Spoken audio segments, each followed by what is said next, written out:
로마서 1장. 그리스도 예수의 종인 나 바울은 부르심을 받아 사도가 되었습니다. 나는 하나님의 복음을 전하기 위하여 따로 세우심을 받았습니다. 이 복음은 하나님께서 예언자들을 통하여 성경에 미리 약속하신 것으로 그의 아들을 두고 하신 말씀입니다. 이 아들은 육신으로는 다윗의 후손으로 태어나셨으며 성령으로는 죽은 사람들 가운데서 부활하심으로 나타내신 권능으로 하나님의 아들로 확정되신 분이십니다. 그는 곧 우리 주 예수 그리스도이십니다. 우리는 그를 통하여 은혜를 입어 사도의 직분을 받았습니다. 그것은 우리가 그 이름을 전하여 모든 민족이 믿고 순종하게 하려는 것입니다. 여러분도 그들 가운데 들어있어서 예수 그리스도의 부르심을 받은 사람이 되었습니다. 나는 로마에 있는 모든 신도에게 이 편지를 씁니다. 하나님께서 여러분을 사랑하셔서 그의 거룩한 백성으로 부르셨습니다. 하나님 우리 아버지와 주 예수 그리스도께서 내려주시는 은혜와 평화가 여러분에게 있기를 빕니다. 나는 먼저 여러분 모두의 일로 예수 그리스도를 통하여 나의 하나님께 감사를 드립니다. 그것은 여러분의 믿음에 대한 소문이 온 세상에 퍼지고 있기 때문입니다. 하나님은 내가 그 아들의 복음을 전하는 일로 충심으로 섬기는 분이시기에 내 마음속을 알고 계십니다.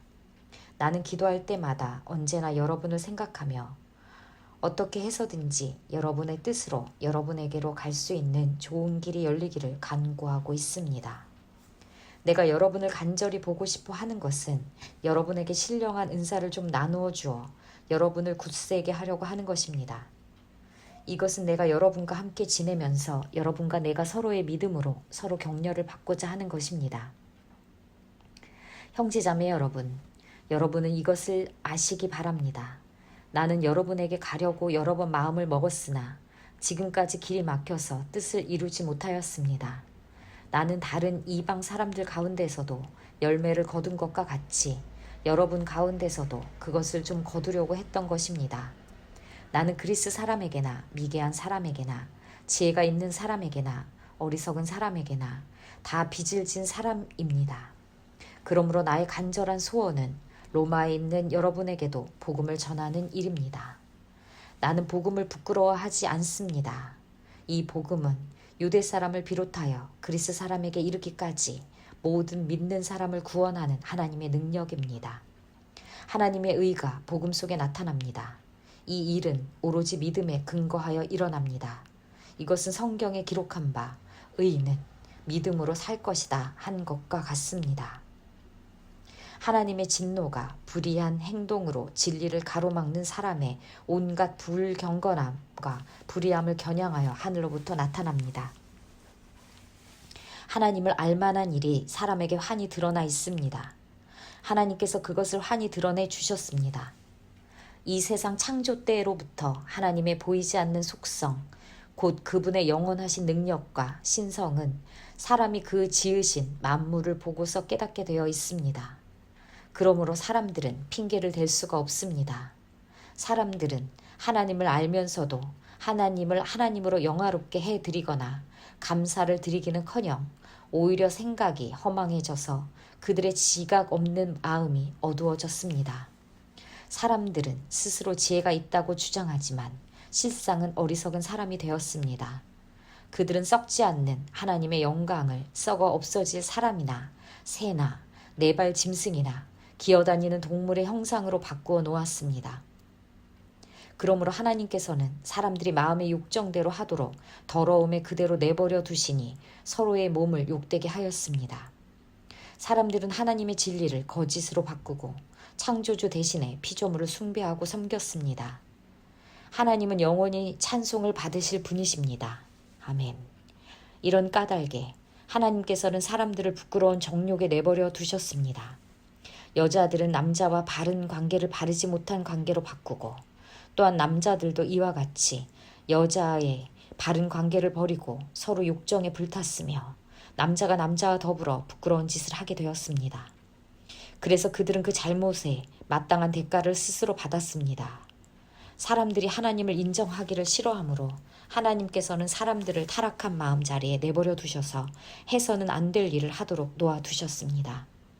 사람들은 온갖 불의와 악행과 탐욕과 악의로 가득 차 있으며 시기와 살이와 분쟁과 사기와 저기로 가득 차 있으며 수군거리는 자요, 중상하는 자요, 하나님을 미워하는 자요, 불손한 자요, 오만한 자요, 자랑하는 자요, 악을 꾸미는 모략꾼이요, 부모를 거역하는 자요, 우매한 자요, 신의가 없는 자요, 무정한 자요, 무자비한 자입니다.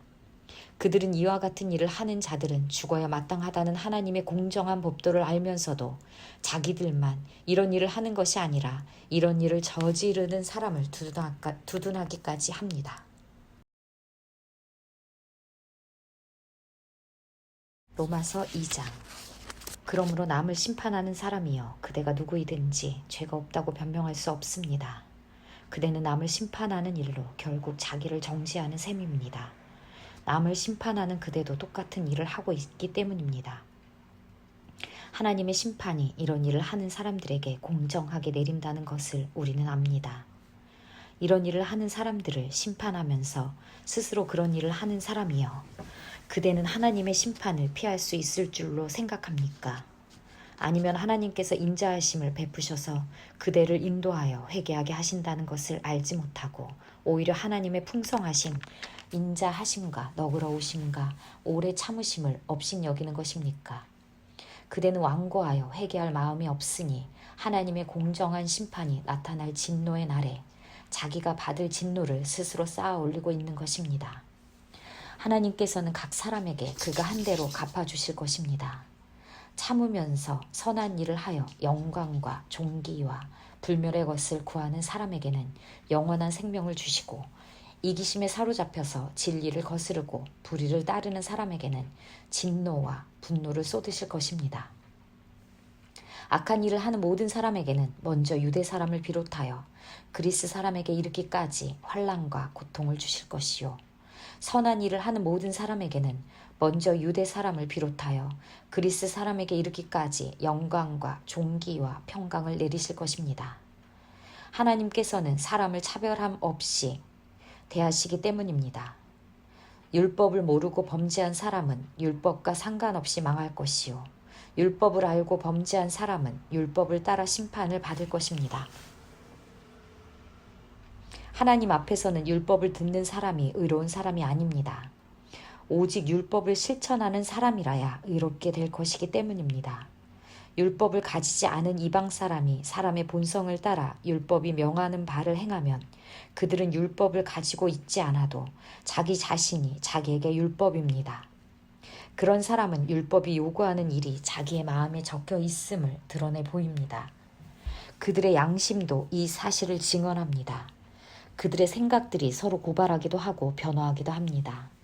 이런 일은 내가 전하는 복음대로 하나님께서 그리스도를 내세우셔서 사람들이 감추고 있는 비밀을 심판하실 그날에 드러날 것입니다.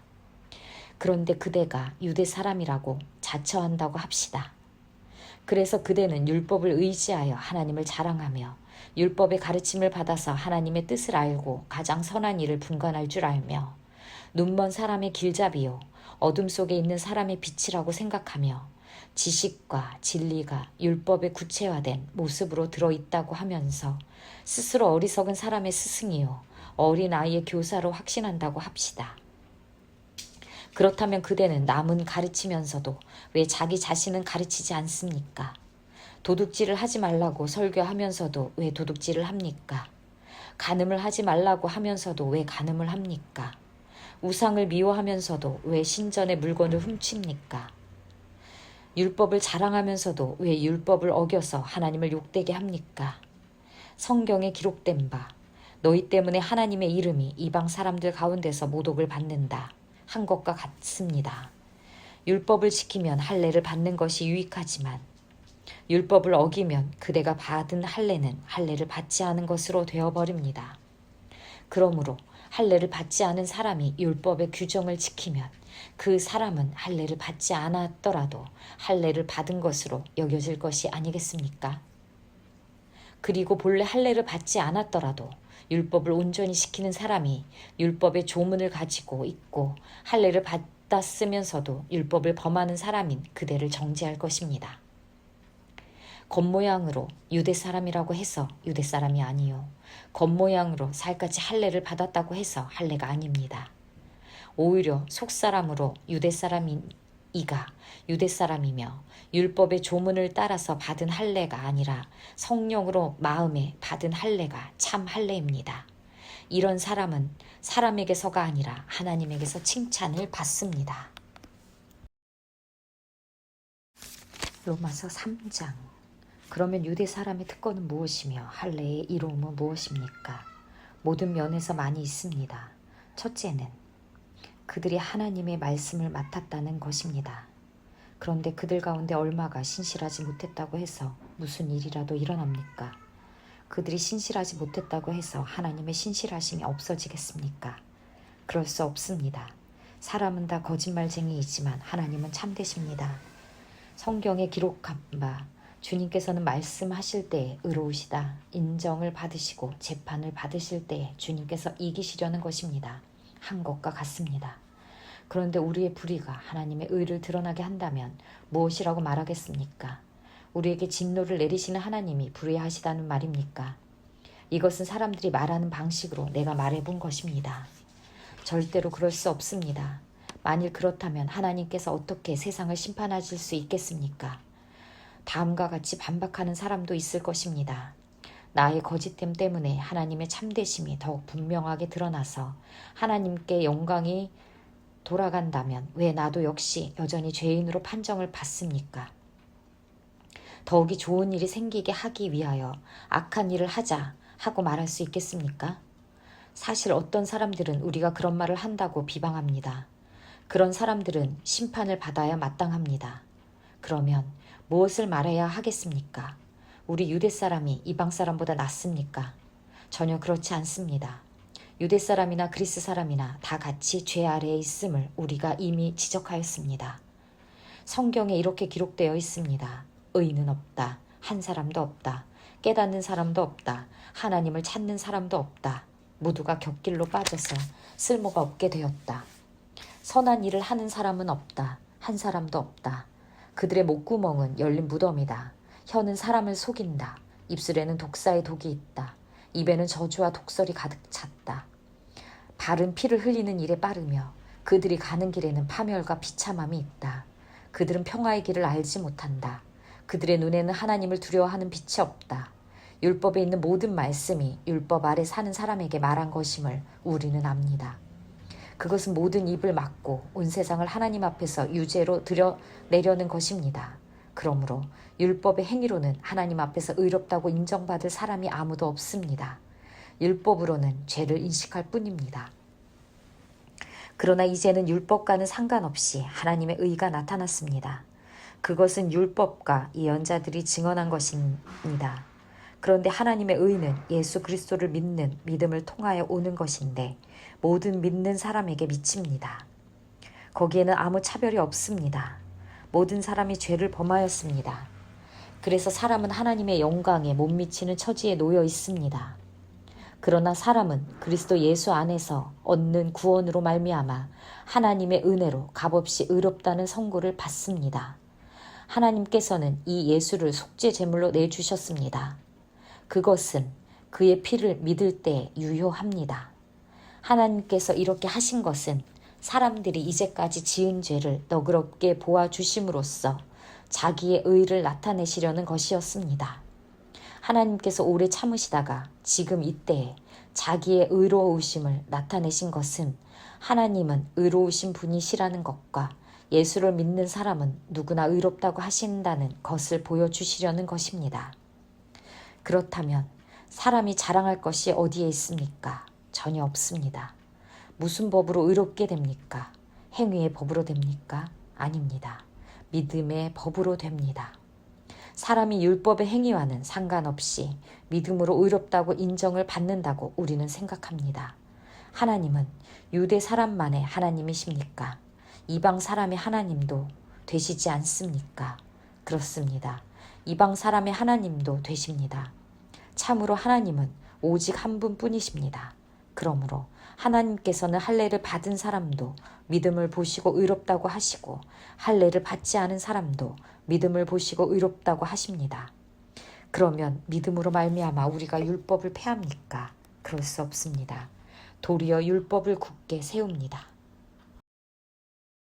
로마서 4장. 그러면 육신상으로 우리의 조상인 아브라함이 무엇을 얻었다고 우리가 말할 수 있겠습니까? 아브라함이 행위로 의롭게 되었더라면 그에게는 자랑할 것이 있었을 것입니다. 그러나 하나님 앞에서 자랑할 것이 없습니다. 성경이 무엇라고 말합니까? 아브라함이 하나님을 믿으니 하나님께서 그를 의롭다고 여기셨다 하였습니다. 일을 하는 사람에게는 품삯을 은혜로 주는 것으로 치지 않고 당연한 보수로 주는 것으로 생각합니다. 그러나 경건하지 못한 사람을 의롭다고 하시는 분을 믿는 사람은 비록 아무 공로가 없어도 그의 믿음이 의롭다고 인정을 받습니다. 그래서 행할 것이 없어도 하나님께서 의롭다고 여겨주시는 사람이 받을 복을 다윗도 다음과 같이 말하였습니다.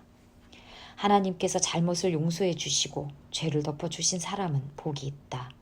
주님께서 죄 없다고 인정해 주실 사람은 복이 있다.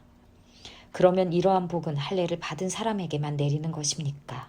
그렇지 않으면 할례를 받지 않은 사람에게도 내리는 것입니까? 우리는 앞에서 말하기를 하나님께서 아브라함의 믿음을 의로 여기셨다 하였습니다. 그러면 어떻게 아브라함이 그러한 인정을 받았습니까? 그가 할례를 받은 후에 그렇게 되었습니까? 그렇지 않으면 할례를 받기 전에 그렇게 되었습니까? 그것은 할례를 받은 후에 된 일이 아니라 할례를 받기 전에 된 일입니다. 아브라함이 할례라는 표를 받았는데 그것은 그가 할례를 받지 않은 상태에서 이미 얻은 믿음의 의를 확증하는 것이었습니다. 그래서 그는 할례를 받지 않고도 믿는 모든 사람의 조상이 되었으니 이것은 할례를 받지 않은 사람들도 의롭다는 인정을 받게 하려는 것이었습니다. 또 그는 할례를 받은 사람의 조상이 되기도 하였습니다.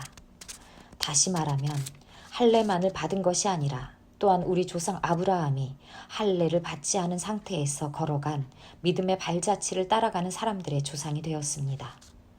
아브라함이나 그 자손에게 주신 하나님의 약속, 곧 그들이 세상을 물려받을 상속자가 되리라는 것은 율법으로 말미암은 것이 아니라 믿음의 의로 말미암은 것입니다.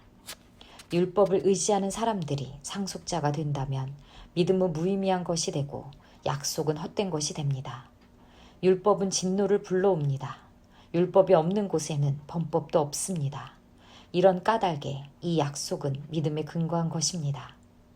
그것은 하나님께서 아브라함에게 이 약속을 은혜로 주셔서 이것을 그의 모든 후손에게도 곧 율법으로 사는 사람에게만이 아니라 아브라함이 지는 믿음으로 사는 사람들에게도 보장하시려는 것입니다. 아브라함은 우리 모두의 조상입니다. 이것은 성경에 기록된 대로 내가 너를 많은 민족의 조상으로 세웠다 함과 같습니다.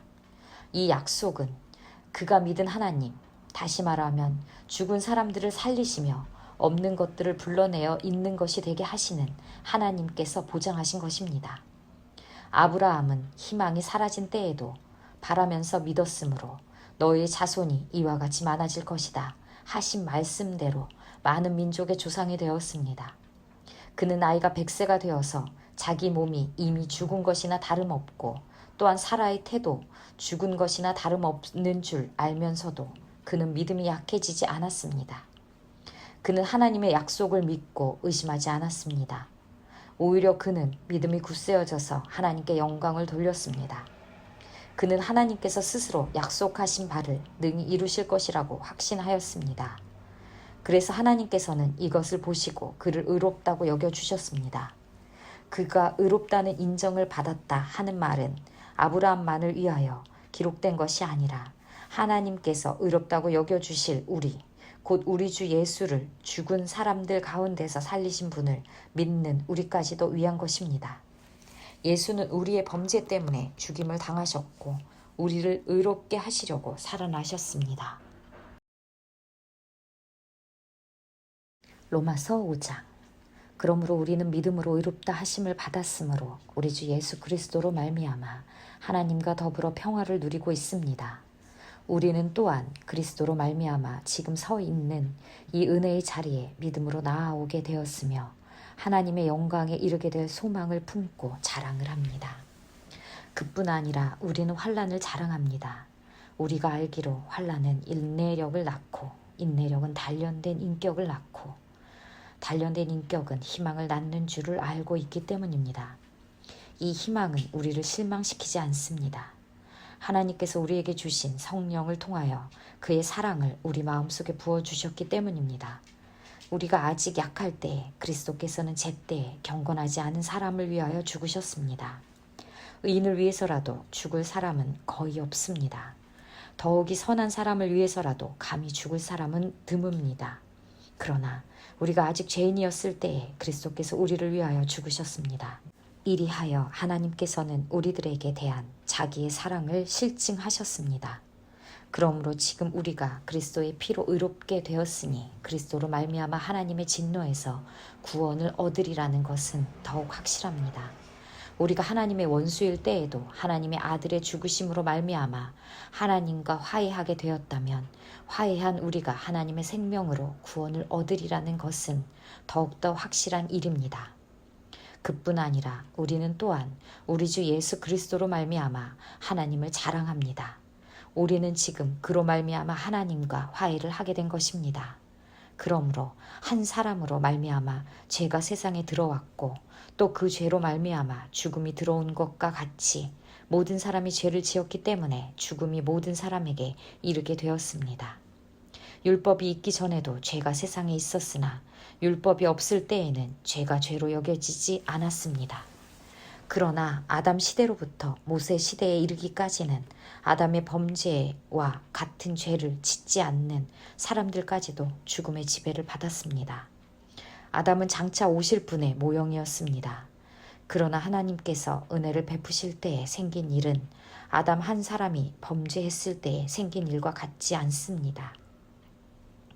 한 사람의 범죄로 많은 사람이 죽었으나 하나님의 은혜와 예수 그리스도 한 사람의 은혜로 말미암은 선물은 많은 사람에게 더욱더 넘쳐나게 되었습니다.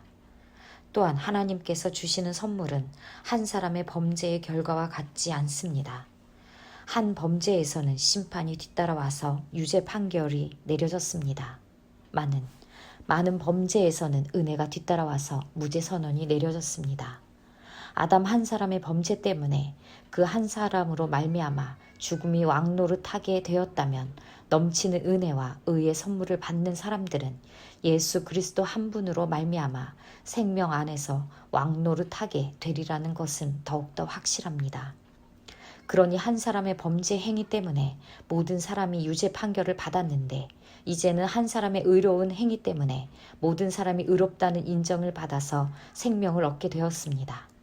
한 사람이 순종하지 않음으로 말미암아 많은 사람이 죄인으로 판정을 받았는데 이제는 한 사람이 순종함으로 말미암아 많은 사람이 의인으로 판정을 받을 것입니다. 율법은 범죄를 증가시키려고 끼어들어온 것입니다. 그러나 죄가 많은 곳에 은혜가 더욱 넘치게 되었습니다. 그것은 죄가 죽음으로 사람을 지배한 것과 같이 은혜가 의를 통하여 사람을 지배하여 우리 주 예수 그리스도로 말미암아 얻은 영원한 생명에 이르게 하려는 것입니다. 로마서 6장. 그러면 우리가 무엇이라고 말을 해야 하겠습니까? 은혜를 더하게 하려고 여전히 죄 가운데 머물러 있어야 하겠습니까? 그럴 수 없습니다. 우리는 죄에는 죽은 사람인데 어떻게 죄 가운데서 그대로 살 수 있겠습니까? 세례를 받아 그리스도 예수와 하나가 된 우리는 모두 세례를 받을 때에 그와 함께 죽었다는 것을 여러분은 알지 못합니까? 그러므로 우리는 세례를 통하여 그의 죽으심과 연합함으로써 그와 함께 묻혔던 것입니다. 그것은 그리스도께서 아버지의 영광으로 말미암아 죽은 사람들 가운데에서 살아나신 것과 같이 우리도 또한 새 생명 안에서 살아나기 위함입니다. 우리가 그의 죽으심과 같은 죽음을 죽어서 그와 연합하는 사람이 되었으면 우리는 부활에 있어서도 또한 그와 연합하는 사람이 될 것입니다. 우리의 옛사람이 그리스도와 함께 십자가에 달려 죽은 것은 죄의 몸을 멸하여서 우리가 다시는 죄의 노예가 되지 않게 하려는 것임을 우리는 압니다. 죽은 사람은 이미 죄의 세력에서 해방되었습니다. 우리가 그리스도와 함께 죽었으면 그와 함께 우리도 또한 살아날 것임을 믿습니다. 우리가 알기로 그리스도께서는 죽은 사람들 가운데서 살아나셔서 다시는 죽지 않으시며 다시는 죽음이 그를 지배하지 못합니다. 그리스도께서 죽으신 죽음은 죄에 대해서 단번에 죽으신 것이요 그분이 사시는 삶은 하나님을 위하여 사시는 것입니다. 이와 같이 여러분도 죄에 대해서는 죽은 사람이요 하나님을 위해서는 그리스도 예수 안에서 살고 있는 사람이라는 것을 알아야 합니다. 그러므로 여러분은 죄가 여러분의 죽을 몸을 지배하지 못하게 해서 여러분이 몸의 정욕에 굴복하는 일이 없도록 하십시오.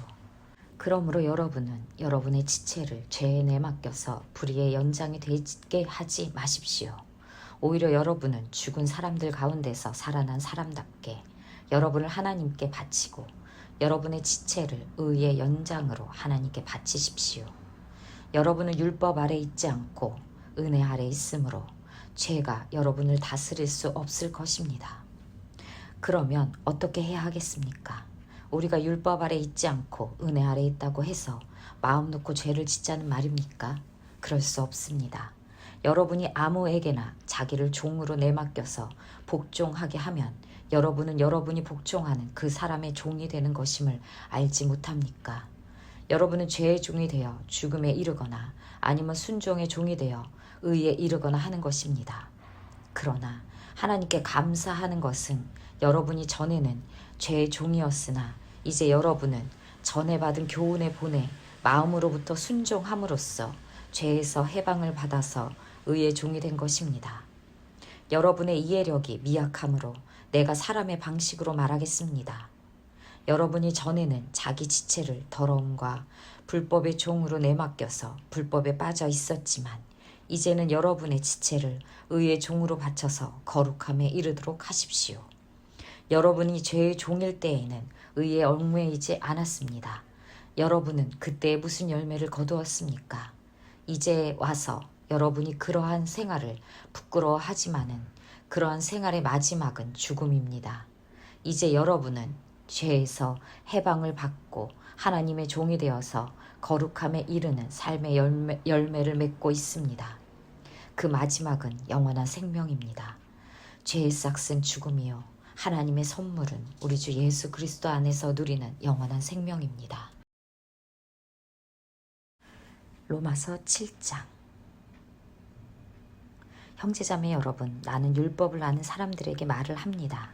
율법은 사람이 살아있는 동안에만 그 사람을 지배한다는 것을 알지 못합니까?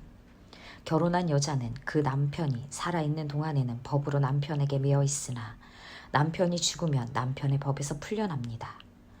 그러므로 남편이 살아있는 동안에 그 여자가 다른 남자에게로 가면 그 여자는 간음한 여자라는 말을 듣게 됩니다.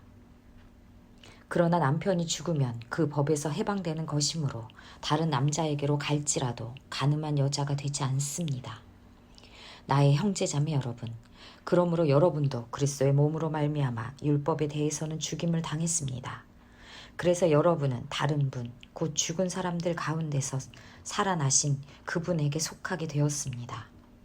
그것은 우리가 하나님을 위하여 열매를 맺게 하기 위함입니다. 이전에 우리가 육신을 따라 살 때에는 율법으로 말미암아 일어나는 죄의 욕정이 우리 몸의 지체 안에서 작용해서 죽음에 이르는 열매를 맺었습니다. 그러나 지금은 우리를 올감했던 것에 대하여 죽어서 율법에서 풀려났습니다. 그래서 우리는 문자에 얽매인 낡은 정신으로 하나님을 섬기지 않고 성령이 주시는 새 정신으로 하나님을 섬깁니다. 그러면 우리가 무엇이라고 말을 하겠습니까? 율법이 죄입니까? 그럴 수 없습니다. 그러나 율법에 비추어 보지 않았다면 나는 죄가 무엇인지 알지 못하였을 것입니다. 율법에 탐내지 말아라 하지 않았다면 나는 탐심이 무엇인지를 알지 못하였을 것입니다. 그러나 죄는 이 계명을 통하여 틈을 타서 내 속에서 온갖 탐욕을 일으키셨습니다. 율법이 없으면 죄는 죽은 것입니다. 전에는 율법이 없어서 내가 살아 있었는데 계명이 들어오니까 죄는 살아나고 나는 죽었습니다. 그래서 나를 생명으로 인도해야 할 그 계명이 도리어 나를 죽음으로 인도한다는 것이 드러났습니다. 죄가 그 계명을 통하여 틈을 타서 나를 속이고 또 그 계명으로 나를 죽였습니다. 그러므로 율법은 거룩하며 계명도 거룩하고 의롭고 선한 것입니다. 그러니 그 선한 것이 나에게 죽음을 안겨주었다는 말입니까? 그럴 수 없습니다. 그러나 죄를 죄로 드러나게 하려고 죄가 그 선한 것을 방편으로 하여 나에게 죽음을 일으켰습니다. 그것은 계명을 방편으로 하여 죄를 극도로 죄답게 되게 하려는 것이었습니다. 우리는 율법이 신령한 것인 줄 압니다. 그러나 나는 육정에 매인 존재로서 죄 아래에 팔린 몸입니다. 나는 내가 하는 일을 도무지 알 수가 없습니다. 내가 해야 하겠다고 생각하는 일은 하지 않고 도리어 해서는 안 되겠다고 생각하는 일을 하고 있으니 말입니다. 내가 그런 일을 하면서도 그런 일을 해서는 안 되겠다고 생각하는 것은 곧 율법이 선하다는 사실에 동의하는 것입니다. 그렇다면 그와 같은 일을 하는 것은 내가 아니라 내 속에 자리 잡고 있는 죄입니다. 나는 내 속에 곧 내 육신 속에 선한 것이 깃들여 있지 않다는 것을 압니다. 나는 선을 행하려는 의지는 있으나 그것을 실행하지는 않으니 말입니다. 나는 내가 원하는 선한 일은 하지 않고 도리어 원하지 않는 악한 일을 합니다. 내가 해서는 안 되는 것을 하면 그것을 하는 것은 내가 아니라 내 속에 자리를 잡고 있는 죄입니다. 여기에서 나는 법칙 하나를 발견하였습니다. 곧 나는 선을 행하려고 하는데 그러한 나에게 악이 붙어 있다는 것입니다. 나는 속사람으로는 하나님의 법을 즐거워하나 내 지체에는 다른 법이 있어서 내 마음의 법과 맞서서 싸우며 내 지체에 있는 죄의 법에 나를 포로로 만드는 것을 봅니다. 나는 비참한 사람입니다. 누가 이 죽음의 몸에서 나를 건져주겠습니까? 우리 주 예수 그리스도를 통하여 나를 건져주신 하나님께 감사를 드립니다. 그러니 나 자신은 마음으로는 하나님의 법을 섬기고 육신으로는 죄의 법을 섬기고 있습니다. 로마서 8장. 그러므로 그리스도 예수 안에 있는 사람들은 정죄를 받지 않습니다. 그것은 그리스도 예수 안에서 생명을 누리게 하는 성령의 법이 당신을 죄와 죽음의 법에서 해방하여 주었기 때문입니다. 육신으로 말미암아 율법이 미약해져서 해낼 수 없었던 그 일을 하나님께서 해결하셨습니다. 곧 하나님께서는 자기의 아들을 죄된 육신을 지닌 모습으로 보내셔서 죄를 없애시려고 그 육신에다 죄의 선고를 내리셨습니다. 그것은 육신을 따라 살지 않고 성령을 따라 사는 우리가 율법이 요구하는 바를 이루게 하시려는 것입니다. 육신을 따라 사는 사람은 육신에 속한 것을 생각하나 성령을 따라 사는 사람은 성령에 속한 것을 생각합니다. 육신에 속한 생각은 죽음입니다. 그러나 성령에 속한 생각은 생명과 평화입니다. 육신에 속한 생각은 하나님께 품는 적대감입니다. 그것은 하나님의 법을 따르지 않으면 또 복종할 수도 없습니다. 육신의 매인 사람은 하나님을 기쁘게 해드릴 수 없습니다. 그러나 하나님의 영이 여러분 안에 살아계시면 여러분은 육신 안에 있지 않고 성령 안에 있습니다. 누구든지 그리스도의 영이 없으면 그리스도의 사람이 아닙니다. 또한 그리스도께서 여러분 안에 살아계시면 여러분의 몸은 죄 때문에 죽은 것이지만 영은 의 때문에 생명을 얻습니다. 예수를 죽은 사람들 가운데에서 살리신 분의 영이 여러분 안에 살아계시면 그리스도를 죽은 사람들 가운데에서 살리신 분께서 여러분 안에 계신 자기의 영으로 여러분의 죽을 몸도 살리실 것입니다. 그러므로 형제자매 여러분, 우리는 빚을 지고 사는 사람들이지만 육신의 빚을 진 것이 아닙니다. 우리는 육신을 따라 살아야 할 존재가 아닙니다. 여러분이 육신을 따라 살면 죽을 것입니다. 그러나 여러분이 성령으로 몸의 행실을 죽이면 살 것입니다. 하나님의 영으로 인도함을 받는 사람은 누구나 다 하나님의 자녀입니다. 여러분은 또다시 두려움에 빠뜨리는 종살이의 영을 받은 것이 아니라 자녀로 삼으시는 영을 받았습니다. 그래서 우리는 그 영으로 하나님을 아빠 아버지라고 부릅니다. 바로 그때 그 성령이 우리의 영과 함께 우리가 하나님의 자녀임을 증언하십니다. 자녀이면 상속자이기도 합니다. 우리가 그리스도와 함께 영광을 받으려고 그와 함께 고난을 받으면 우리는 하나님이 정하신 상속자요 그리스도와 더불어 공동 상속자입니다. 현재 우리가 겪는 고난은 장차 우리에게 나타날 영광에 견주면 아무것도 아니라고 나는 생각합니다. 피조물은 하나님의 자녀들이 나타나기를 간절히 기다리고 있습니다. 피조물이 허무에 굴복했지만 그것은 자의로 그렇게 한 것이 아니라 굴복하게 하신 그분이 그렇게 하신 것입니다. 그러나 소망은 남아있는 것입니다. 그것은 곧 피조물도 썩어짐의 종살이에서 해방되어서 하나님의 자녀가 누릴 영광된 자유를 얻으리라는 것입니다. 모든 피조물이 이제까지 함께 신음하며 함께 해산의 고통을 겪고 있다는 것을 우리는 압니다. 그뿐 아니라 첫 열매로서 성령을 받은 우리도 자녀로 삼아 주실 것을 곧 우리 몸을 속량하여 주실 것을 고대하면서 속으로 신음하고 있습니다. 우리는 이 소망으로 구원을 얻었습니다. 눈에 보이는 소망은 소망이 아닙니다. 보이는 것을 누가 바라겠습니까? 그러나 우리가 보이지 않는 것을 바라면 참으면서 기다려야 합니다. 이와 같이 성령께서도 우리의 약함을 도와주십니다. 우리는 어떻게 기도해야 할지도 알지 못하지만 성령께서 친히 이루다 말할 수 없는 탄식으로 우리를 대신하여 간구하여 주십니다. 사람의 마음을 꿰뚫어 보시는 하나님께서는 성령의 생각이 어떠한지를 아십니다. 성령께서 하나님의 뜻을 따라 성도를 대신하여 간구하시기 때문입니다. 하나님을 사랑하는 사람들, 곧 하나님의 뜻대로 부르심을 받은 사람들에게는 모든 일이 서로 협력해서 선을 이룬다는 것을 우리는 압니다. 하나님께서는 미리 아신 사람들을 택하셔서 자기 아들의 형상과 같은 모습이 되도록 미리 정하셨으니 이것은 그 아들이 많은 형제 가운데에서 맏아들이 되게 하시려는 것입니다. 그리하여 하나님께서는 이미 정하신 사람들을 부르시고 또한 부르신 사람들을 의롭게 하시고 의롭게 하신 사람들을 또한 영화롭게 하셨습니다. 그렇다면 이런 일을 두고 우리가 무엇이라고 말할 수 있겠습니까?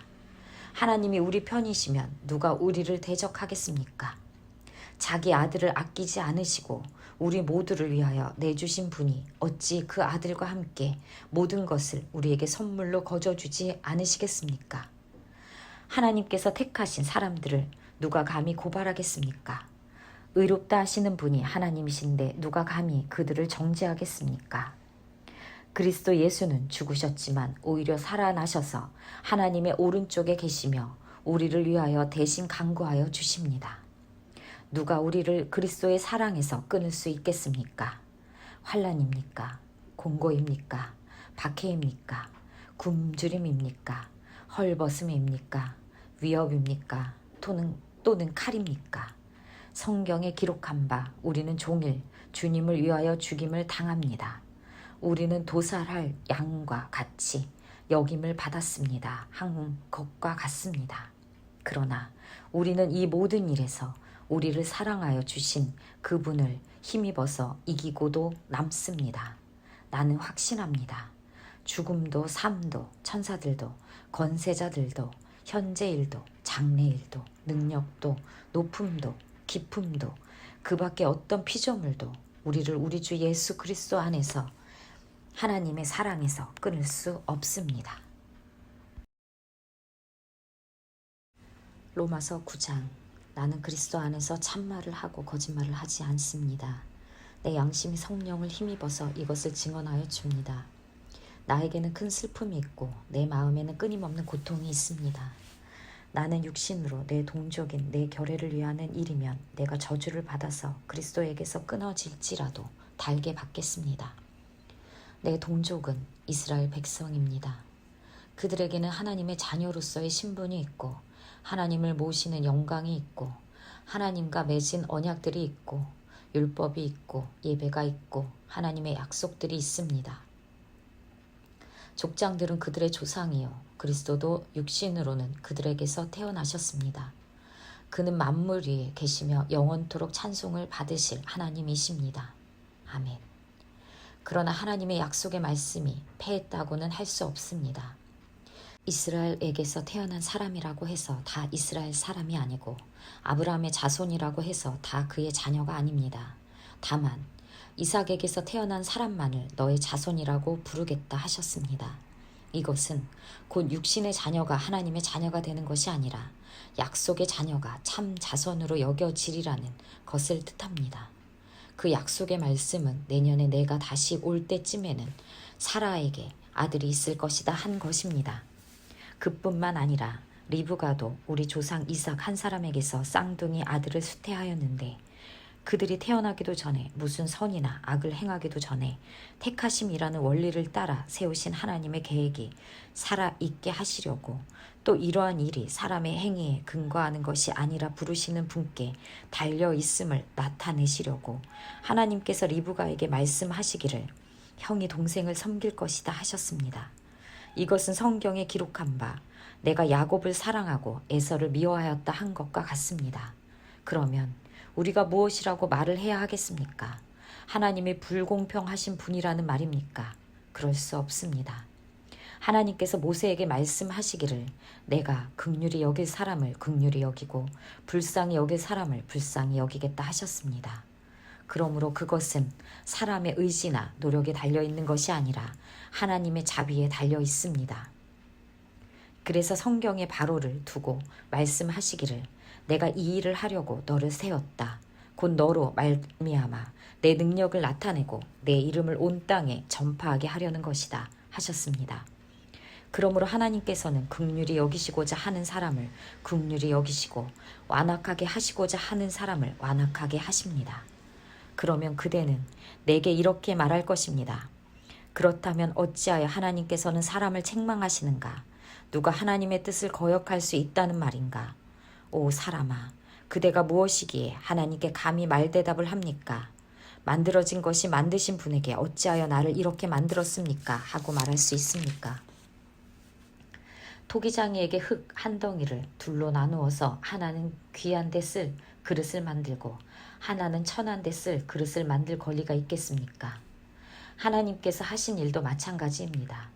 하나님께서 진노하심을 보이시고 권능을 알리시기를 원하시면서도 멸망받게 되어 있는 진노의 대상들에 대하여 꾸준히 참으시면서 너그럽게 대해주시고 영광을 받도록 예비하신 자비의 대상들에 대하여 자기의 풍성하신 영광을 알리시고자 하셨더라도 어떻다는 말입니까? 하나님께서는 우리를 부르시되 유대 사람 가운데서만 아니라 이방 사람 가운데에서도 부르셨습니다. 그것은 하나님이 호세아의 글 속에서 하신 말씀과 같습니다. 나는 내 백성이 아닌 사람을 내 백성이라고 하겠다. 내가 사랑하지 않던 백성을 사랑하는 백성이라고 하겠다. 너희는 내 백성이 아니다 하고 말씀하신 그곳에서 그들은 살아계신 하나님의 자녀라고 일컬음을 받을 것이다. 그리고 또 이사야는 이스라엘을 두고 이렇게 외쳤습니다. 이스라엘 자손의 수가 바다의 모래와 같이 많을지라도 남은 사람만이 구원을 얻을 것이다. 주님께서는 그 말씀하신 것을 온전히 그리고 조속히 온 땅에서 이루실 것이다.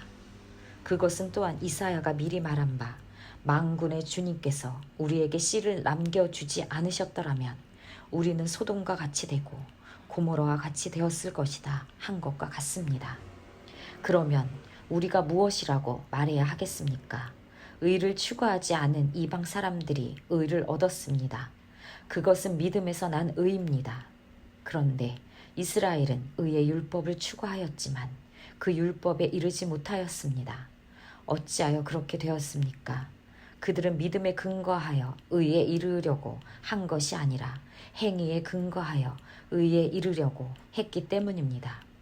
그들은 걸림돌에 걸려 넘어진 것입니다. 그것은 성경에 기록한 바와 같습니다. 보아라, 내가 시온에 부딪히는 돌과 걸려 넘어지게 하는 바위를 둔다. 그러나 그를 믿는 사람은 부끄러움을 당하지 않을 것이다. 로마서 10장. 형제자매 여러분, 내 마음의 간절한 소원과 내 동족을 위하여 하나님께 드리는 내 기도의 내용은 그들이 구원을 얻는 일입니다. 나는 증언합니다. 그들은 하나님을 섬기는데 열성이 있습니다. 그러나 그 열성은 올바른 지식에서 생긴 것이 아닙니다. 그들은 하나님의 의를 알지 못하고 자기 자신들의 의를 세우려고 힘을 씀으로써 하나님의 의에는 복종하지 않게 되었습니다. 그러므로 그리스도는 율법의 끝마침이 되셔서 모든 믿는 사람에게 의가 되어 주셨습니다. 모세는 율법에 근거한 의를 두고 기록하기를 율법을 행한 사람은 그것으로 살 것이다 하였습니다. 그러나 믿음에 근거한 의를 두고는 이렇게 말합니다. 너는 마음속으로 누가 하늘에 올라갈 것이냐 하고 말하지 말아라. 그것은 그리스도를 끌어내리라는 것입니다. 또 누가 지옥에 내려갈 것이냐 하고 말하지도 말아라. 그것은 그리스도를 죽은 사람들 가운데에서 끌어올리는 것입니다. 그러면 그것은 무엇을 뜻합니까? 하나님의 말씀은 너에게 가까이 있다. 너의 입에 있고 너의 마음에 있다 하는 말씀이 있습니다. 이것은 우리가 전파하는 믿음의 말씀입니다.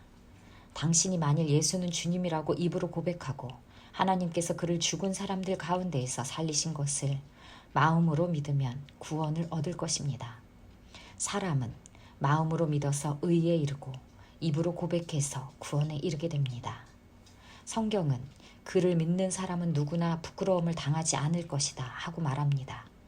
유대 사람이나 그리스 사람이나 차별이 없습니다. 그는 모든 사람에게 똑같이 주님이 되어 주시고 그를 부르는 모든 사람에게 풍성한 은혜를 내려 주십니다. 주님의 이름을 부르는 사람은 누구든지 구원을 얻을 것입니다. 그런데 사람들은 자기들이 믿은 적이 없는 분을 어떻게 부를 수 있겠습니까? 또 들은 적이 없는 분을 어떻게 믿을 수 있겠습니까? 선포하는 사람이 없으면 어떻게 들을 수 있겠습니까? 보내심을 받지 않았는데 어떻게 선포할 수 있겠습니까?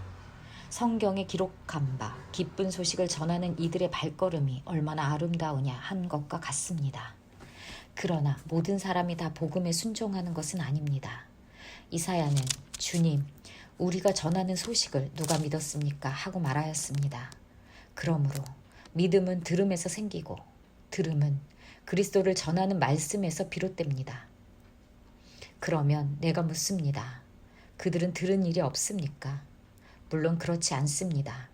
성경 말씀에 그들의 목소리가 온 땅에 퍼지고 그들의 말이 땅끝까지 퍼졌다 하였습니다. 내가 다시 묻습니다. 이스라엘이 알지 못하였습니까? 이에 대하여 하나님께서 먼저 모세를 통하여 이렇게 말씀하셨습니다. 나는 내 백성이 아닌 사람들로 너희의 질투심을 일으키고 미련한 백성들로 너희의 분노를 자아내겠다. 또한 이사야는 매우 담대하게 이렇게 말씀을 전하였습니다. 나를 찾지 않는 사람들을 내가 만나주고 나를 구하지 않는 사람들에게 내가 나타났다.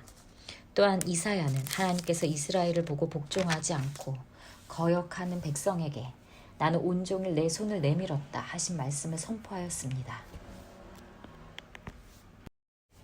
로마서 11장. 그러면 내가 묻습니다. 하나님께서 자기 백성을 버리신 것은 아닙니까? 그럴 수 없습니다. 나도 이스라엘 사람이요 아브라함의 후손이요 베냐민 지파에 속한 사람입니다. 하나님께서는 미리 아신 자기 백성을 버리지 않으셨습니다. 여러분은 성경이 엘리야를 두고 하신 말씀을 알지 못합니까? 그가 이스라엘을 고발하여 하나님께 이렇게 호소하였습니다.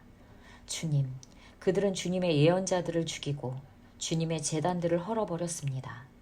남은 것은 나 혼자밖에 없는데 그들은 내 목숨마저 찾고 있습니다. 그런데 하나님께서는 그에게 어떻게 대답하셨습니까? 내가 바알에게 무릎을 꿇지 않은 사람 7,000명을 내 앞에 남겨두었다 하셨습니다. 이와 같이 지금 이 시기에도 은혜로 택하심을 입은 사람들이 남아 있습니다. 은혜로 된 것이면 행위에 근거한 것이 아닙니다. 그렇지 않으면 그 은혜는 이미 은혜가 아닙니다. 그러면 무슨 결과가 생겼습니까? 이스라엘 백성은 찾던 것을 얻지 못하였지만 택하심을 받은 사람들은 그것을 얻었습니다. 그리고 그 나머지 사람들은 완고해졌습니다. 성경에 이렇게 기록한 바와 같습니다.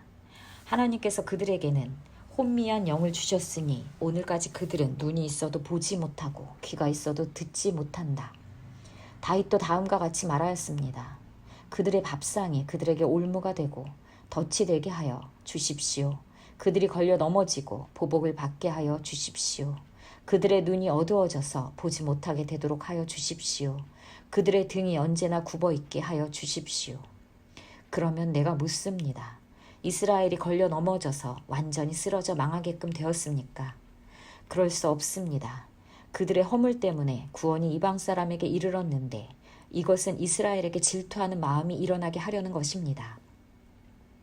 이스라엘의 허물이 세상의 부요함이 되고 이스라엘의 실패가 이방 사람의 부요함이 되었다면 이스라엘 전체가 바로 설 때에는 그 복이 얼마나 더 엄청나겠습니까? 이제 나는 이방 사람인 여러분에게 말합니다.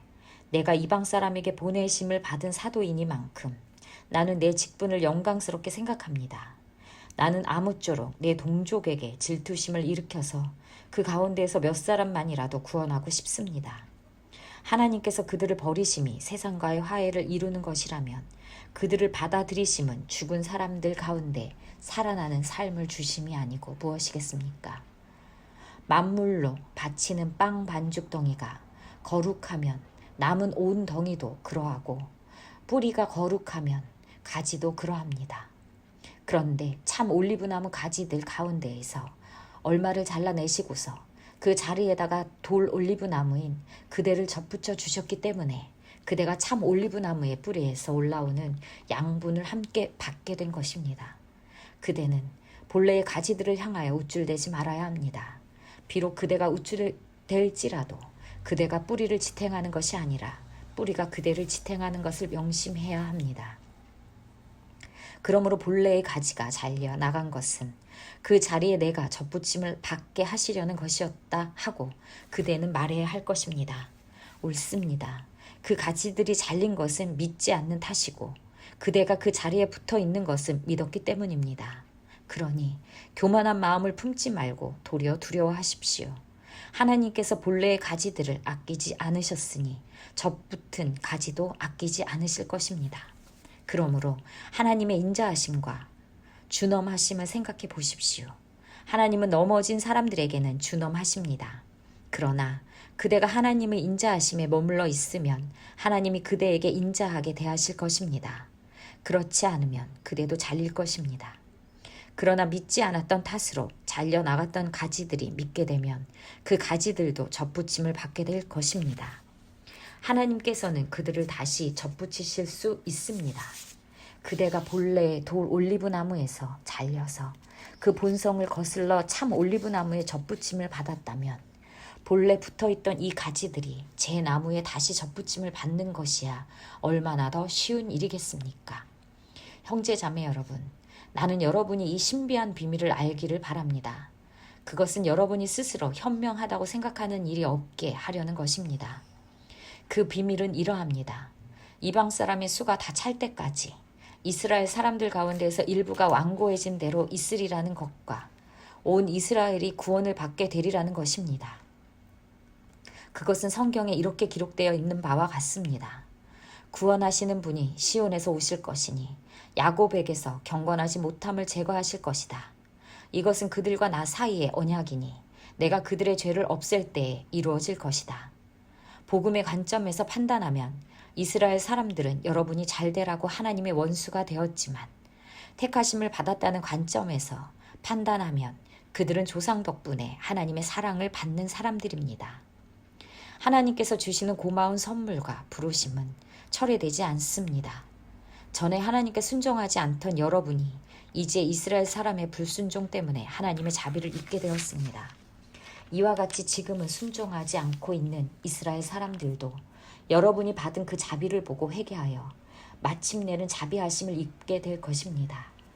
하나님께서 모든 사람을 순종하지 않는 상태에 가두신 것은 그들에게 자비를 베푸시려는 것입니다. 하나님의 부요하심은 어찌 그리 크십니까? 하나님의 지혜와 지식은 어찌 그리 깊고 깊으십니까? 그 어느 누가 하나님의 판단을 헤아려 알 수 있으며 그 어느 누가 하나님의 길을 더듬어 찾아낼 수 있겠습니까? 누가 주님의 마음을 알았으며 누가 주님의 조언자가 되었습니까? 누가 먼저 무엇을 드렸기에 주님의 답례를 바라겠습니까? 만물이 그에게서 나고 그로 말미암아 있고 그를 위하여 있습니다. 그에게 영광이 세세에 있기를 바랍니다. 아멘. 로마서 12장. 형제자매 여러분, 그러므로 나는 하나님의 자비하심을 힘입어 여러분에게 권합니다. 여러분의 몸을 하나님께서 기뻐하실 거룩한 산 제물로 드리십시오. 이것이 여러분이 드릴 합당한 예배입니다. 여러분은 이 시대의 풍조를 본받지 말고 마음을 새롭게 함으로 변화를 받아서 하나님의 선하시고 기뻐하시고 완전하신 뜻이 무엇인지를 분별하도록 하십시오. 나는 내가 받은 은혜를 힘입어서 여러분 각 사람에게 말합니다. 여러분은 스스로 마땅히 생각해야 하는 것 이상으로 생각하지 말고 하나님께서 각 사람에게 나누어 주신 믿음의 분량대로 분수에 맞게 생각하십시오. 한 몸에 많은 지체가 있으나 그 지체들이 다 같은 일을 하는 것이 아닙니다. 이와 같이 우리도 여럿이지만 그리스도 안에서 한 몸을 이루고 있으며 각 사람은 서로 지체입니다. 각 사람에게 우리에게 주신 은혜를 따라 우리는 저마다 다른 신령한 선물을 가지고 있습니다. 가령 그것이 예언이면 믿음의 정도에 맞게 예언할 것이요. 섬기는 일이면 섬기는 일에 힘써야 합니다. 또 가르치는 사람이면 가르치는 일에, 권면하는 사람이면 권면하는 일에 힘쓸 것이요. 나누어 주는 사람은 순수한 마음으로 지도하는 사람은 열성으로, 자선을 베푸는 사람은 기쁜 마음으로 해야 합니다. 사랑에는 거짓이 없어야 합니다. 악한 것을 미워하고 선한 것을 굳게 잡으십시오. 형제의 사랑으로 서로 다정하게 대하며 존경하기를 서로 먼저 하십시오. 열심을 내어서 부지런히 일하며 성령으로 뜨거워진 마음을 가지고 주님을 섬기십시오. 소망을 품고 즐거워하며 환난을 당할 때에 참으며 기도를 꾸준히 하십시오. 성도들이 쓸 것을 공급하고 손님 대접하기를 힘쓰십시오. 여러분을 박해하는 사람들을 축복하십시오. 축복을 하고 저주를 하지 마십시오. 기뻐하는 사람들과 함께 기뻐하고 우는 사람들과 함께 우십시오.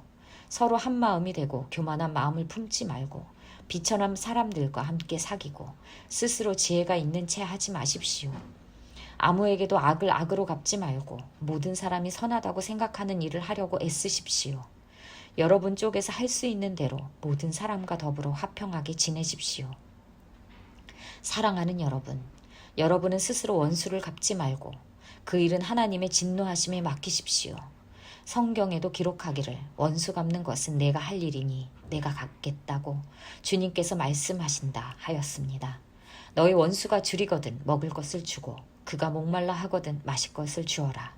그렇게 하는 것은 너가 그의 머리 위에다가 숯불을 쌓는 셈이 될 것이다 하였습니다. 악에게 지지 말고 선으로 악을 이기십시오. 로마서 13장. 사람은 누구나 위에 있는 권세에 복종해야 합니다. 모든 권세는 하나님께로부터 온 것이며 이미 있는 권세들도 하나님께서 세워주신 것입니다.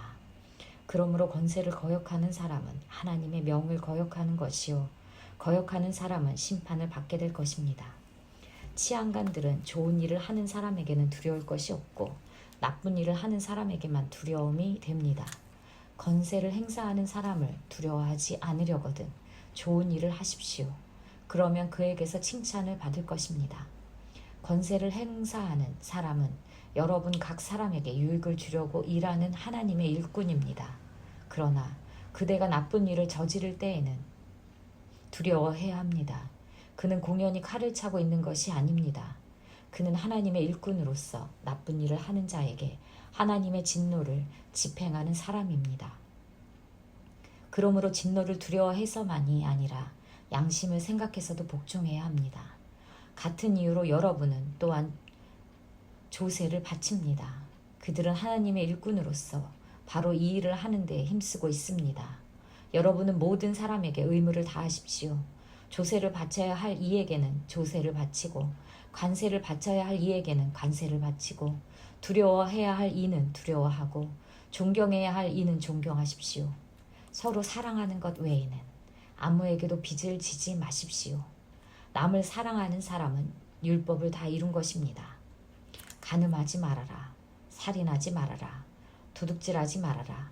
탐내지 말아라 하는 계명과 그 밖에 또 다른 계명이 있을지라도 모든 계명은 너의 이웃을 너의 몸과 같이 사랑하여라 하는 말씀에 요약되어 있습니다.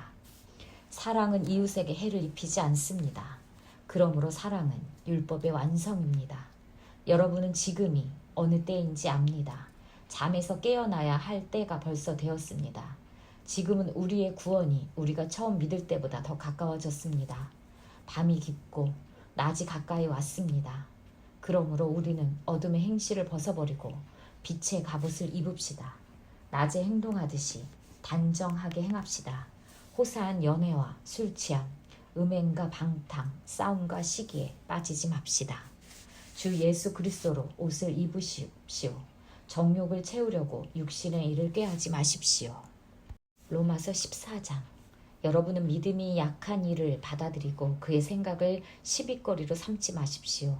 어떤 사람은 모든 것을 다 먹을 수 있다고 생각하지만 믿음이 약한 사람은 채소만 먹습니다. 먹는 사람은 먹지 않는 사람을 업신여기지 말고 먹지 않는 사람은 먹는 사람을 비판하지 마십시오. 하나님께서는 그 사람도 받아들이셨습니다. 우리가 누구이기에 남의 종을 비판합니까? 그가 서 있든지 넘어지든지 그것은 그 주인이 상관할 일입니다. 주님께서 그를 서 있게 할 수 있으시니 그는 서 있게 될 것입니다. 또 어떤 사람은 이 날이 전날보다 더 중요하다고 생각하고 또 어떤 사람은 모든 날이 다 같다고 생각합니다. 각각 자기 마음의 확신을 가져야 합니다. 어떤 날을 더 존중히 여기는 사람도 주님을 위하여 그렇게 하는 것이요. 먹는 사람도 주님을 위하여 먹으며 먹을 때에 하나님께 감사를 드립니다. 그리고 먹지 않는 사람도 주님을 위하여 먹지 않으며 또한 하나님께 감사를 드립니다. 우리 가운데는 자기만을 위하여 사는 사람도 없고 또 자기만을 위하여 죽는 사람도 없습니다. 우리는 살아도 주님을 위하여 살고 죽어도 주님을 위하여 죽습니다. 그러므로 우리는 살든지 죽든지 주님의 것입니다. 그리스도께서 죽으셨다가 살아나신 것은 죽은 사람에게도 산 사람에게도 다 주님이 되시려는 것이었습니다. 그런데 어찌하여 그대는 형제나 자매를 비판합니까? 어찌하여 그대는 형제나 자매를 업신여깁니까? 우리는 모두 다 하나님의 심판대 앞에 서게 될 것입니다. 성경에는 이렇게 기록되어 있습니다. 주님께서 말씀을 하신다. 내가 살아있으니 모두 무릎이 내 앞에 꿇을 것이요 모든 입이 나 하나님을 찬양할 것이다. 그러므로 우리는 각각 자기 일을 하나님께 사실대로 아뢰어야 할 것입니다. 그러므로 이제부터는 서로 남을 심판하지 마십시다. 형제, 자매 앞에 장애물이나 걸림돌을 놓지 않겠다고 결심하십시오. 내가 주 예수 안에서 알고 또 확신하는 것은 이것입니다. 무엇이든지 그 자체로 부정한 것은 없고 다만 부정하다고 여기는 그 사람에게는 부정한 것입니다. 그대가 음식 문제로 형제자매의 마음을 상하게 하면 그것은 이미 사랑을 따라 살지 않는 것입니다. 음식 문제로 그 사람을 망하게 하지 마십시오. 그리스도께서 그 사람을 위하여 죽으셨습니다. 그러므로 여러분이 좋다고 여기는 일이 도리어 비방거리가 되지 않도록 하십시오. 하나님의 나라는 먹는 일과 마시는 일이 아니라 성령 안에서 누리는 의와 평화와 기쁨입니다. 그리스도를 이렇게 섬기는 사람은 하나님을 기쁘게 해드리고 사람에게도 인정을 받습니다. 그러므로 우리는 서로 화평을 도모하는 일과 서로 덕을 세우는 일에 힘을 씁시다. 하나님이 이렇게 놓으신 것을 음식 때문에 망치는 일이 없도록 하십시오. 모든 것이 다 깨끗합니다. 그러나 어떤 것을 먹음으로써 남을 넘어지게 하면 그러한 사람에게는 그것이 해롭습니다. 고기를 먹는다든가 술을 마신다든가 그 밖에 무엇이든지 형제나 자매를 걸려 넘어지게 하는 일은 하지 않는 것이 좋습니다. 그대가 지니고 있는 신념을 하나님 앞에서 스스로 간직하십시오. 자기가 옳다고 생각하는 일을 하면서 자기를 정죄하지 않는 사람은 복이 있습니다. 의심을 하면서 먹는 사람은 이미 단죄를 받은 것입니다. 그것은 믿음의 근거에서 한 것이 아니기 때문입니다. 믿음에 근거하지 않는 것은 다 죄입니다. 로마서 15장. 믿음이 강한 우리는 믿음이 약한 사람들의 약점을 돌보아 주어야 합니다. 우리는 자기에게 좋은 대로만 해서는 안 됩니다. 우리는 저마다 자기 이웃의 마음에 들게 행동하면서 유익을 주고 덕을 세워야 합니다. 그리스도께서도 자기에게 좋을 대로만 하지 않으셨습니다. 성경에 기록하기를 주님을 비방하는 자들의 비방이 내게 떨어졌다 한 것과 같습니다. 무엇이든지 전에 기록한 것은 우리에게 교훈을 주려고 한 것이며 성경이 주는 인내와 위로로서 우리로 하여금 소망을 가지게 하려고 한 것입니다. 인내심과 위로를 주시는 하나님께서 여러분이 그리스도 예수를 본받아 같은 생각을 품게 하시고 한 마음과 한 입으로 하나님 곧 우리 주 예수 그리스도의 아버지께 영광을 돌리게 해 주시기를 빕니다. 그러므로 그리스도께서 하나님의 영광을 드러내시려고 여러분을 받아들이신 것과 같이 여러분도 서로 받아들이십시오. 내가 말하는 것은 이러합니다. 그리스도께서는 하나님의 진실하심을 드러내시려고 할례를 받은 사람의 종이 되셨으니 그것은 하나님께서 조상에게 주신 약속들을 확증하시고 이방 사람들도 긍휼히 여기심을 받아서 하나님께 영광을 돌리게 하시려고 한 것입니다. 기록된 바 그러므로 내가 이방 사람들 가운데에서 주님께 찬양을 드리며 주님의 이름을 찬미합니다 한 것과 같습니다. 또 이방 사람들아 주님의 백성과 함께 즐거워하여라 하였으며 또 모든 이방 사람들은 주님을 찬양하여라 모든 백성들아 주님을 찬양하여라 하였습니다. 그리고 이사야가 말하기를 이새의 뿌리에서 싹이 나서 이방 사람을 다스릴 이가 일어날 것이니 이방 사람은 그에게 소망을 둘 것이다 하였습니다.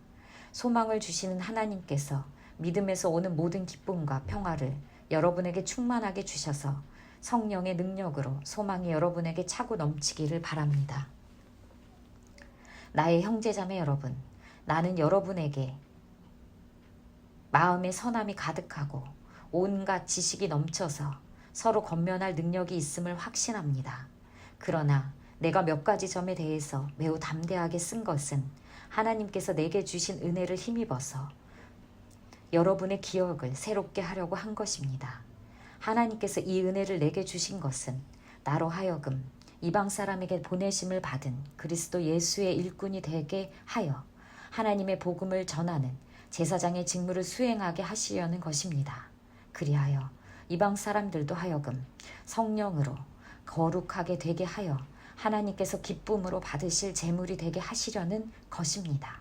그러므로 나는 하나님을 섬기는 일을 그리스도 예수 안에서 자랑스럽게 생각합니다. 그리스도께서 이방 사람들을 복종하게 하시려고 나를 시켜서 이루어 놓으신 것밖에는 아무것도 감히 말하지 않겠습니다.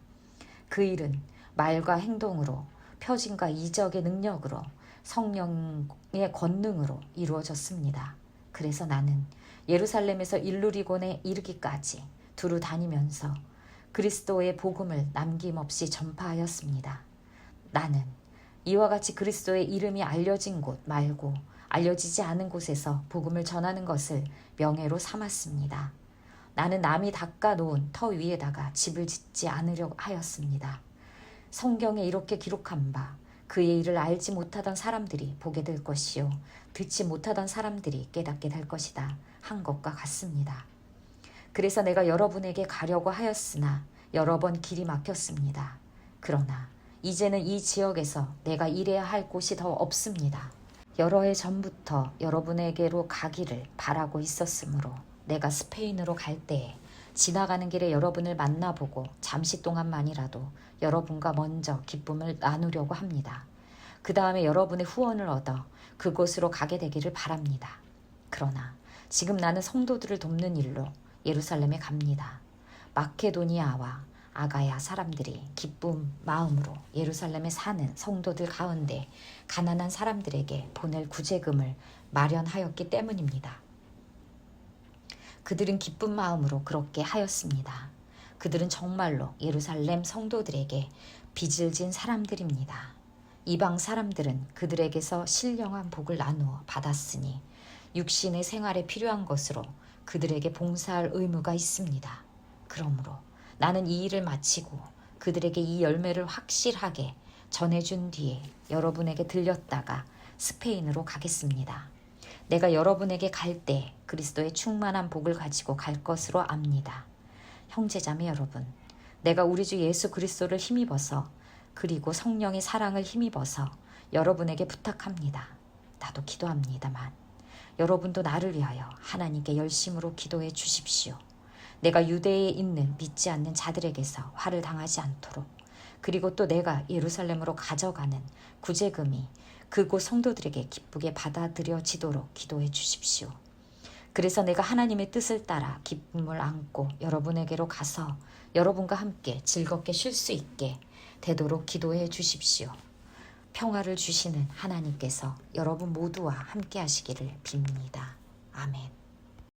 로마서 16장. 갱그레아 교회의 일꾼이요 우리의 자매인 베베를 여러분에게 추천합니다. 여러분은 성도에 합당한 예절로 주님 안에서 그를 영접하고 그가 여러분에게 어떤 도움을 원하든지 도와주시기 바랍니다. 그는 많은 사람을 도와주었고 나도 그에게 신세를 많이 졌습니다. 그리스도 예수 안에서 나의 동역자인 브리스가와 아굴라에게 문안하여 주십시오. 그들은 생명의 위험을 무릅쓰고 내 목숨을 구해준 사람들입니다. 나뿐만 아니라 이방 사람의 모든 교회도 그들에게 감사하고 있습니다. 그리고 그들의 집에서 모이는 교회에도 문안하여 주십시오. 나의 사랑하는 에베네도에게 문안하여 주십시오. 그는 아시아에서 그리스도를 믿은 첫 열매입니다. 여러분을 위하여 수고를 많이 한 마리아에게 문안하여 주십시오. 나의 친척이며 한때 나와 함께 갇혔던 안드로니고와 유니아에게 문안하여 주십시오. 그들은 사도들에게 좋은 평을 받고 있고 나보다 먼저 그리스도를 믿은 사람들입니다. 주님 안에 있는 나의 사랑하는 암블리아에게 문안하여 주십시오. 그리스도 안에서 우리의 동역자인 우르바노와 나의 사랑하는 스다구에게 문안하여 주십시오. 그리스도 안에서 인정을 받는 아벨레에게 문안하여 주십시오. 아리스토블로와 가족에게 문안하여 주십시오. 나의 친척인 헤로디온에게 문안하여 주십시오. 주님 안에 있는 나기수의 가족에게 문안하여 주십시오. 주님 안에서 수고한 두루베나와 두루보사에게 문안하여 주십시오. 주님 안에서 수고를 많이 한 사랑하는 버시에게 문안하여 주십시오. 주님 안에서 택하심을 받은 루포와 그의 어머니에게 문안하여 주십시오. 그의 어머니는 곧 내 어머니이기도 합니다. 아순그리도와 블레곤과 허메와 바드로바와 허마와 그들과 함께 있는 형제 자매들에게 문안하여 주십시오. 빌롤로고와 율리아와 네레오와 그의 자매와 올름바와 그와 함께 있는 모든 성도에게 문안하여 주십시오. 거룩한 입맞춤으로 서로 문안하십시오. 그리스도의 모든 교회가 여러분에게 문안합니다. 형제자매 여러분, 내가 여러분에게 권합니다. 여러분이 배운 교훈을 거슬러서 분열을 일으키며 올무를 놓는 사람들을 경계하고 멀리 하십시오. 이런 사람들은 우리 주 그리스도를 섬기는 것이 아니라 자기네 배를 섬기는 것이며 그럴듯한 말과 아첨 많은 말로 순전한 사람들의 마음을 속이는 것입니다. 여러분의 순종은 모든 사람에게 소문이 났습니다. 나는 여러분의 일로 기뻐합니다. 나는 여러분이 선한 일에는 슬기롭고 악한 일에는 순진하기를 바랍니다. 평화의 하나님께서 곧 사탄을 쳐 부수어서 여러분의 발 밑에 짓밟히게 하실 것입니다. 우리 주 예수의 은혜가 여러분과 함께 있기를 빕니다. 나의 동역자 디모데와 나의 친척 루기오와 야손과 소시바더가 여러분에게 문안합니다. 이 편지를 받아 쓰는 나 더디오도 주님 안에서 여러분에게 문안합니다. 나와 온 교회를 잘 돌보아 주는 가이오도 여러분에게 문안합니다. 이 도시의 재무관인 에라스도와 형제 구아도도 여러분에게 문안합니다. 하나님께서는 내가 전하는 복음 곧 예수 그리스도에 관한 선포로 여러분을 능히 튼튼히 세워주십니다. 그는 오랜 세월 동안 감추어 두셨던 비밀을 계시해 주셨습니다. 그 비밀이 지금은 예언자들의 글로 환히 공개되고 영원하신 하나님의 명을 따라 모든 이방 사람들에게 알려져서 그들이 믿고 순종하게 되었습니다. 오직 한 분이신 지혜로우신 하나님께 예수 그리스도로 말미암아 영광이 영원 무궁하도록 있기를 빕니다. 아멘.